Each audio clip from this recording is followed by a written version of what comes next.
When we look at ancient civilizations today, we feel like we know them. We learn about them in school, we read about them in books, we watch documentaries. We feel that we understand who they were, how they lived, and how far their abilities reached. But that feeling can be deceptive, because the moment we stop and ask a simple question, cracks begin to appear. What do we actually see from these civilizations? We see ruins, we see temples, we see tombs, stone structures, and a handful of artifacts. And from these fragments, we try to reconstruct their entire world. But what we are seeing is not the past. It is the past filtered by time.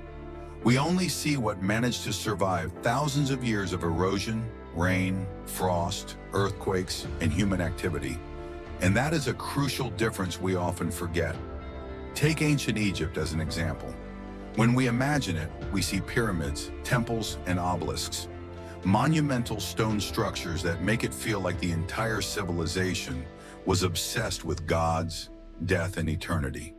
But that is a distortion. Stone monuments were not everyday life for the Egyptians. They were exceptions, symbols of power and belief, not the daily reality of most people. Most Egyptians lived in houses made of mud, wood, and reeds. They worked in workshops, in fields, in ports. They used tools and technologies that were never meant to last thousands of years. And those things disappeared, not because they were unimportant, but because time is ruthless. The same is true for Mesopotamia, the region where writing, laws, administration, accounting, and organized society were born. A civilization without which our modern world would not exist. And yet most Mesopotamian cities were built from mud, and mud slowly returns to the earth. So today we do not see cities, we do not see streets, we do not see infrastructure. We see only foundations and a few thousand clay tablets. And even those represent just a fraction of what once existed. And here is where the real problem begins, because the human mind hates empty spaces. We are not good at accepting that something is missing. When we do not see the full picture, we instinctively try to complete it. When something is broken, we imagine how it used to look. When something is incomplete, we invent the missing parts. And history is full of empty spaces. For some civilizations, we fill those gaps by calling them primitive. We tell ourselves they were technically inferior, that they simply did not know what we know today. It is a comfortable explanation. It makes us feel safe. It puts us above them. But for other civilizations, the opposite happens. Questions appear, doubts, and slowly, suspicion.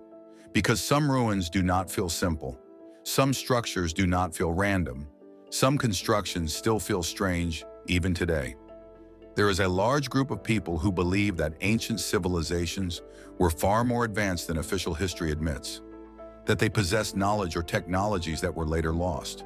Not necessarily electricity or computers, but advanced engineering, advanced mathematics, astronomy, a deep understanding of materials.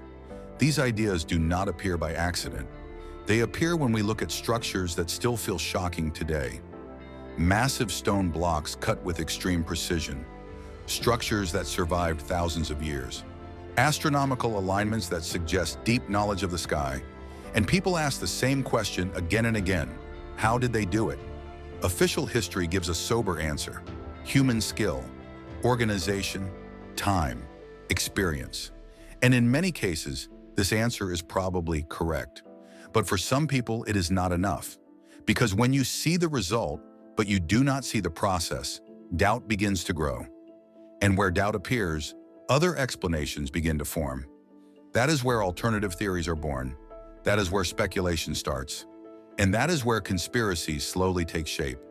Not because people are stupid, but because information is missing. And now we reach one of the most uncomfortable chapters of modern history. Adolf Hitler was openly fascinated by ancient civilizations. He genuinely believed that advanced cultures may have existed in the distant past, and that their knowledge had been lost. Nazi Germany financed expeditions to Tibet, South America, and other regions. Not to better understand history, but because they believed that this knowledge could be found and reused. This is not a conspiracy theory. This is historical fact. Materials that decay, knowledge that is not passed on, systems that stop working when no one maintains them. And without people, without context, without stories, only ruins remain. This does not mean that ancient civilizations had technologies like ours. It does not mean they built rockets or satellites. It means something much simpler, that we do not know as much as we think we do. How many civilizations could have existed in the past without us knowing about them today? How many could have risen and then disappeared so completely that almost nothing remained? Maybe history, as we know it, is not the full story of humanity. Maybe it is only a list of those who were lucky enough to leave something behind. Everything else is gone. Think about how fragile memory really is. Even today, we already lose data.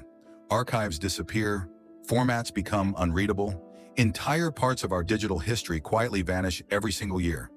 Now stretch that process across centuries, across millennia. Not because of disasters, not because of wars, but simply because nothing was built to last that long. Civilizations do not only collapse, they fade. They slowly dissolve into time until only a few strange shapes in the landscape remain, and no one remembers what they were for. And that is why we should be careful when we judge those who came before us, because one day someone may judge us, and they may make the same mistake. We look at ruins and we see temples, we see pyramids, we see monuments carved from stone, and we think we are seeing their world, but we are not. We are only seeing what survived. Stone survives, concrete survives, mountains survive, but most of life does not. Most knowledge does not. Most systems do not. Most stories do not. If someone looked at our world thousands of years from now, they would not see our satellites. They would not see our networks. They would not see our digital world. They would see dams. They would see tunnels. They would see massive structures of stone and concrete, and they would build their image of us from that. They would miss almost everything that truly defined our civilization. And maybe that is exactly what we are doing today. Maybe ancient civilizations are not mysterious because they were simple. Maybe they are mysterious because time is ruthless to technology, because time destroys context, it destroys meaning, it destroys continuity, and it leaves behind only fragments. Fragments that we try to turn into stories, and sometimes into myths. Maybe the greatest lesson is not in what survives, but in what disappears.